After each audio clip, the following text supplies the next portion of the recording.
Abis dari mana lu? Abis dari alun-alun nih, baru pulang.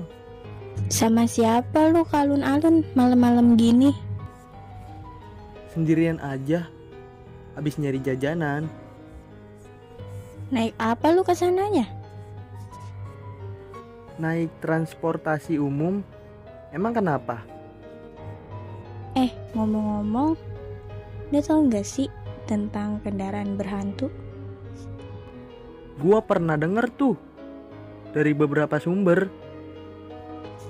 Kita bahas yuk tentang kendaraan berhantu. Hayu meluncur.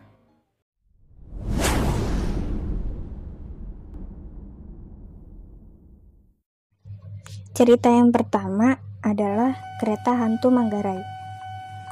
Cerita seram di stasiun Manggarai tentu yang paling kondang adalah tentang fenomena kereta hantu. Disebut kereta hantu lantaran ada sosok kereta KRL Jabodetabek yang bisa meluncur sendiri dari stasiun Bogor hingga Manggarai. Meski posisi Bogor lebih tinggi dari Jakarta, seandainya pun kereta bisa meluncur karena gaya gravitasi, semestinya kereta tidak akan mampu meluncur sejauh itu, di mana jarak antara stasiun Bogor dan stasiun Manggarai ada di kisaran 55 km. Cerita pertama yang paling terkenal di masyarakat adalah kereta hantu Manggarai. Kereta listrik misterius ini terjadi beberapa tahun yang lalu, di mana jadwal kereta terakhir beroperasi jam 10 malam. Tidak seperti sekarang yang melintas sampai jam 12 malam. Kereta misterius ini berjalan sendiri tanpa adanya masinis dan penumpang dari arah Bogor hingga ke stasiun Manggarai. Hal ini dituturkan oleh beberapa warga dan petugas penjaga lintasan kereta api. Saat itu, perlintasan Bukit Duri, Jakarta Selatan masih beroperasi, dan tiba-tiba sirine pintu perlintasan kereta berbunyi, serta mengagetkan petugas yang menjaga malam. Diketahui saat itu masih jam 4 pagi, dan harusnya belum ada jadwal kereta beroperasi, sebab jadwal operasi kereta biasanya jam 5 pagi. Tak lama, sirine berbunyi melintas rangkaian kereta dengan 4 gerbong dengan kecepatan 60-80 km per jamnya. Uniknya, kereta ini berjalan tanpa pasokan listrik, dengan kondisi gelap gulita bagian dalam gerbongnya dan berhenti di tanjakan arah stasiun Cikini. Cerita kedua masih dari kereta hantu Manggarai, yaitu peran tahun 1953. Kisah selanjutnya berasal dari cerita seorang pemuda yang bernama Slamet. Ia merupakan seorang warga yang tinggal di sekitar stasiun Manggarai. Nah, pada suatu hari, ia dihampiri pemuda yang kebingungan mencari transportasi. Pada waktu itu, jam telah menunjukkan pukul 11:30 malam, dan pemuda tersebut baru saja turun di stasiun Depok. Slamet pun merasa ada keanehan dari pemuda yang mengaku sebagai mahasiswa baru di salah satu universitas ternama, sebab ia sangat hafal dengan jadwal kereta api terakhir yang berhenti di stasiun Depok, yaitu jam 10 malam. Ketika mengobrol dengan pemuda tersebut, ia mendapatkan penjelasan yang cukup aneh. Pasalnya, pemuda tersebut bercerita bahwa barusan ia menaiki kereta dengan isi penumpang yang terlihat seperti mayat, berwajah pucat dan mengenakan pakaian yang serba putih.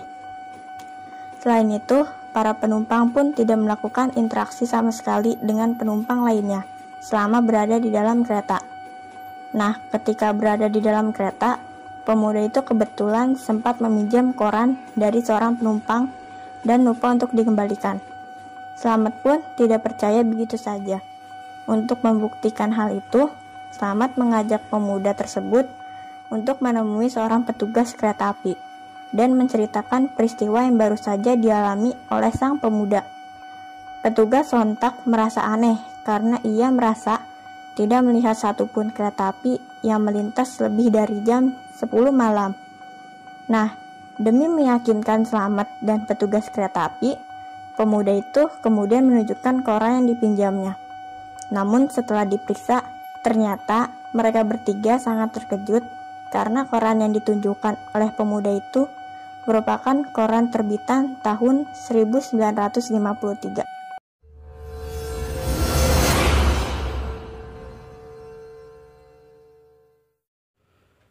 Yang kedua adalah bus hantu Jogja Surabaya.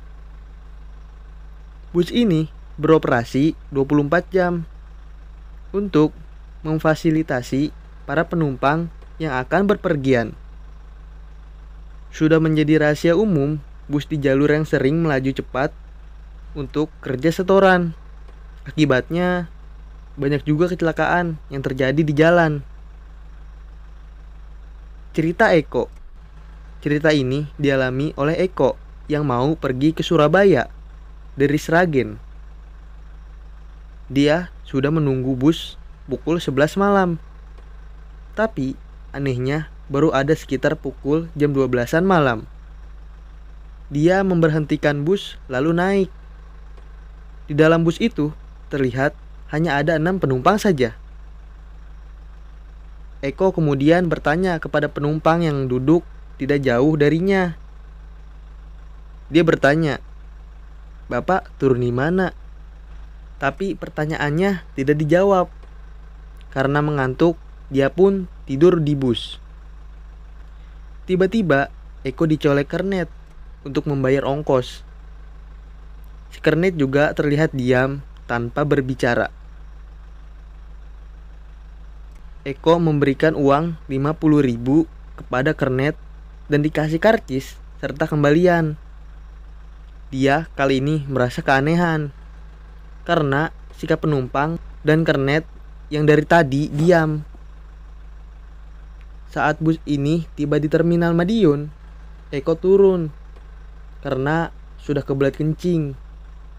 Setelah dari toilet, bus yang ditumpangi Eko sudah tidak ada. Dia berpikir kalau dia ditinggal oleh bus. Eko sebal karena ditinggal bus. Dia pergi ke pusat informasi terminal untuk mengadu. Dia bertanya, bus yang dia naiki tersebut. Akan tetapi, jawaban petugas malah mengagetkan. Petugas di terminal itu bercerita bahwa bus yang dinaiki Eko mengalami kecelakaan saat siang hari. Selain itu, ada 8 orang yang meninggal, termasuk supir dan kernet. Dan ternyata kembalian yang dikasih kernet tadi sudah berubah jadi kapas yang ada bercak darahnya. Adapun cerita dari masyarakat. Cerita yang berkembang adalah adanya bus yang bisa menempuh jarak Jogja Surabaya dalam waktu sekitar 5 menit saja. Ini mustahil dilakukan moda transportasi apapun. Orang yang menumpang bus ini nggak sadar selama perjalanan. Dia baru menyadari saat ditanya orang lain karena kedatangannya yang mengejutkan. Orang-orang bertanya karena nggak ada bus yang datang pada jam segitu. Dan setelah melihat jam, ternyata hanya selisih waktu sekitar 5 menit dari ketika dia di Surabaya dengan di Jogja.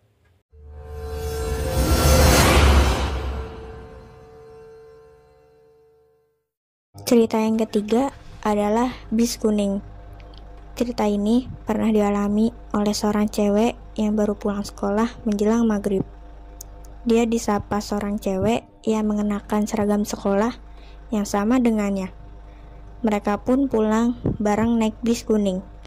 Ketika sedang menunggu bis, cewek itu kehilangan teman barunya. Salah seorang warga memberitahu kalau dia bertemu hantu cewek yang dulu meninggal bunuh diri di bis itu. Si hantu memang sering mengganggu anak-anak sekolah yang baru pulang menjelang maghrib.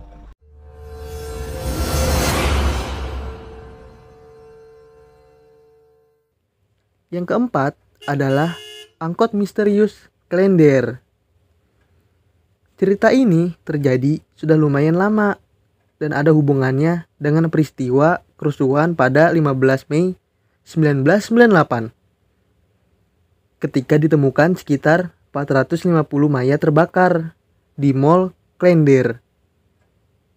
Setelah kejadian itu, banyak orang yang memilih untuk menghindari tempat itu. Tapi, ada seorang cowok yang malam itu baru pulang dari rumah temannya di daerah Buaran.